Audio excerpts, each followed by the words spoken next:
সবগুলো পাকা ড্রাগন ফল তুলে নেওয়ার পর এখন গাছগুলো একেবারে সবুজে সবুজ হয়ে গেছে। আবারও অনেকগুলো পাকা ড্রাগন ফল তুলেছি, সেই ভিডিও পোস্ট করে দেব কয়েকদিন পরই। আর এখন গাছে এই যে কাঁচা ফল আছে, এগুলো বড় হচ্ছে, অনেক আছে, সবগুলো গাছেতেই আছে। আবার নতুন করে এই যে ফুল আসছে, যে ডালগুলোতে ফল ছিল না সেগুলোতে বেশি করে ফুলটা এসছে। এই যে দেখুন কত ফুল। তো যাই হোক, আজকে আমি এই গাছগুলোর ফুল দেখাবো না, আজকে দেখাবো এই যে মাথা খারাপ করা ফুল এসছে হলুদ ড্রাগন গাছে। দেখুন কি অবস্থা, এই যে প্রত্যেকটি ডালে ফুল এসছে। এই যে,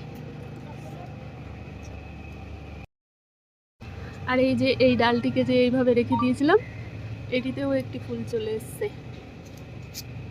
এই যে সাদাতেও একই অবস্থা, সাদা ড্রাগন গাছেও অনেক ফুল এসছে।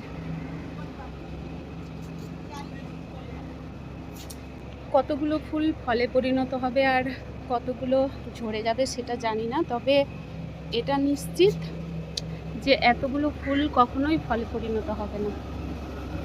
গাছের যতটা ফল ধারণ করার ক্ষমতা থাকে ততটাই ফলে পরিণত হবে।